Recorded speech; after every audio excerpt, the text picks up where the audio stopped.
DraftKings has the win total set.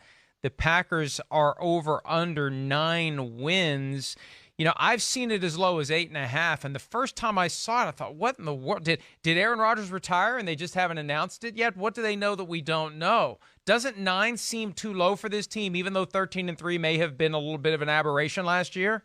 Well, I am one of those that believes that, 13-3 was a little bit of an aberration last year. I will state that clearly. Again, this was a good football team. Do I sit here and go, ooh, they were dominant? No, I think it was a good football team with a great quarterback who knew how to close out games with teams that were equal to or lesser than them, and they didn't let any really wins get out of their grasp, really, per se, or for lack of a better phrase. But, if you go back and look at their 2019 schedule, it's pretty favorable. Hey, the good thing is, at least for me, and like within the 9-win conversation, yeah, I think if I sit here right now, I expect Green Bay to be above 9 wins. But I don't know how much more than that, Mike.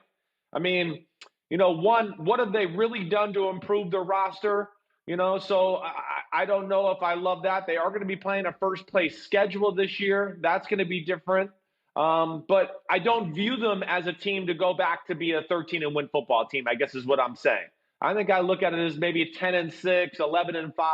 The good thing for them, I think, is their division, I don't think, got incredibly better either. Minnesota stayed somewhat similar. Detroit, yeah, they got better and collected some New England players, but I'm not blown out of the water. The same thing with the Bears, to where I still look at Green Bay and go, I think they're the best team in the division. Clearly that. The Vikings have lost some key players. Everson Griffin, a free agent, who I guess in theory could still return to Minnesota depending upon what happens elsewhere, although they don't have the cap space to give him a significant contract. Stephon Diggs was traded right before the free agency period officially opened. That was a surprise, although not completely unexpected. But you go younger at that position with Justin Jefferson. You're rolling the dice that player is going to be able to step in and make a difference. Somebody across Matt and Thielen has to do something in that offense. So there's a lot of question marks for that Vikings team. A blend of young players and established players, and they're going to have to make it work quickly without the benefit of an offseason program. They're at 8.5 wins, and one piece of news from over the weekend, safety Anthony Harris has accepted his franchise tender, so he's with the team this year at $11.4 million. Is 8.5 wins? Where do you go? You can't call a push on this one. It's over or under. What do you think with the Vikings at 8.5? Well, you hit on all the key points. You talked about some of the offensive players they're missing too. The defense is going to be a lot different. Of course, you mentioned Everson Griffin, but no Trey Waynes, no Xavier Rhodes, no Mackenzie Alexander in the secondary anymore. So that's going to be a different thing. And especially with Minnesota Vikings and Mike Zimmer, and he's the defensive genius. I mean, how comfortable is some of these new young players going to be in the scheme? How smart are they? So I don't know. I still look at Minnesota as going, they're a playoff caliber football team. Your Vikings are solid. I don't sit here, though, and go, oh, man, no, this is a Super Bowl caliber team. I look at them as, yeah, that fringe playoff, ooh, they could be dangerous and win a game in the playoffs, but that's about it type of team.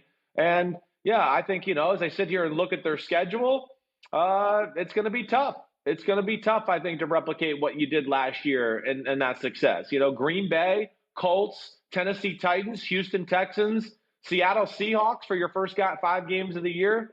I think we'll have a good feel for what the Minnesota Vikings will be after that little stretch and how serious we'll take them as contenders.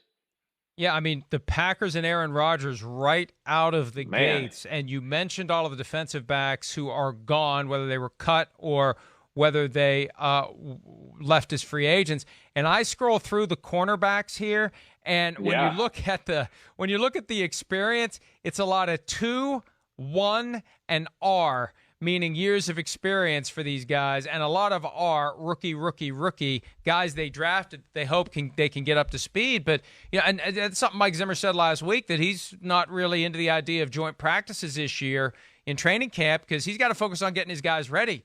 Forget about trying to practice against other teams. We got to get these guys ready. We got to teach them technique. We got to show them how to be football players. We got to make them prepared to face what they're going to be facing in the NFL. And Zimmer's very good about coaching up defensive backs, but I think this is going to be one of his toughest challenges because for a lot of these guys, he's starting from scratch, getting through to them what it's going to take to properly defend against the highest level of passing attacks that the NFL can provide, because they're going to be playing a lot of teams with great quarterbacks this year. Man, I mean, really are. I mean, when you look at it and go, Aaron Rodgers, Phillip Rivers, Tannehill, Watson, Russell Wilson, Matt Ryan, back to Aaron Rodgers in your first 7 games of the year, I mean, that's the real deal. You're right. That's going to be quite the test on that young secondary, let alone Everson Griffin's not there, like you mentioned, to where that helps the secondary out. When a guy like that, a freak of nature, is running around the edge, making the quarterback have to throw the ball quicker, that'll make the secondary look a lot better. So,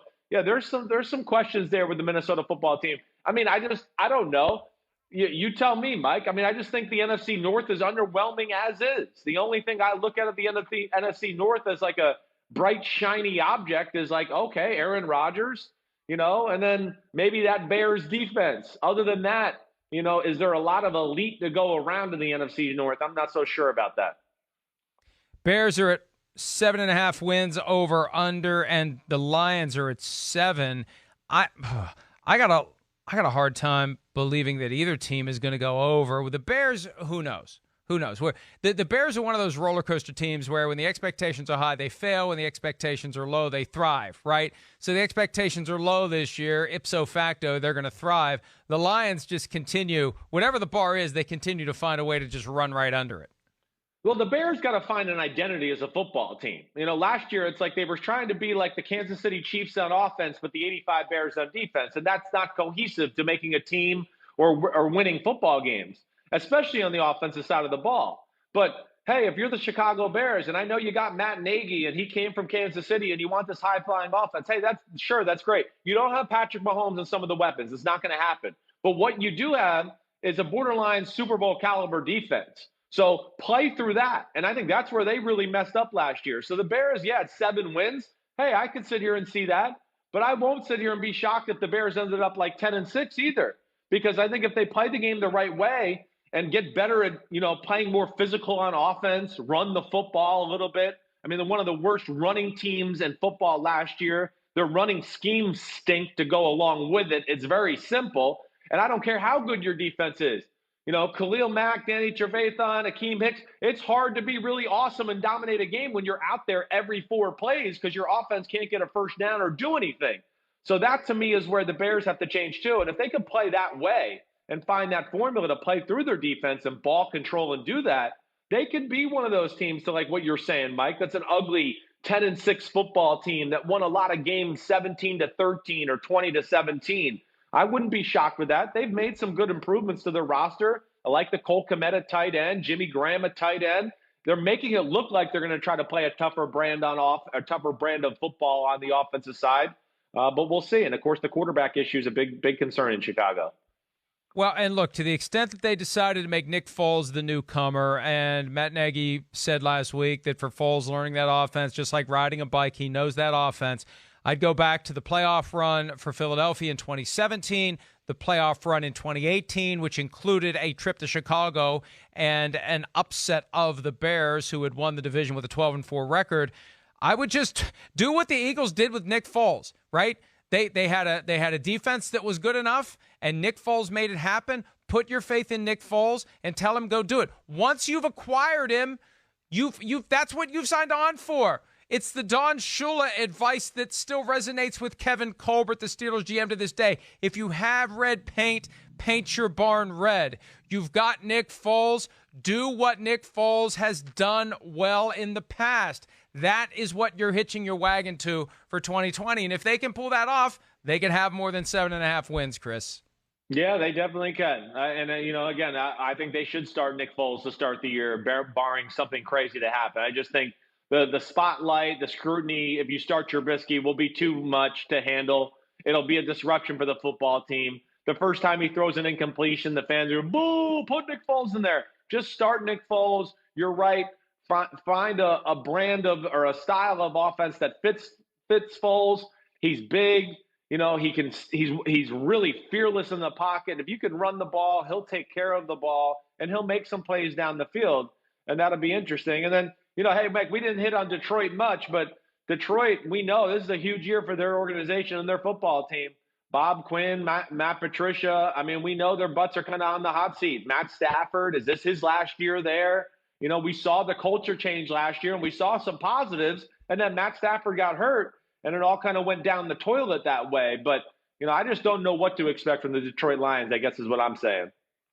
And my attitude with the Lions, until they prove me wrong, I'm not going to expect anything. My expectations are just, they don't exist. I have no expectations for the Lions. I've been aware of this team for 50 years. And other than some periodic, blips, it's been nothing. And, I'm not saying they're going to be bad. I'm not saying they're going to be good. I'm just saying I expect nothing, and let's just see what the Lions can do this year. Hi, I'm Mike Tirico, and thanks for watching.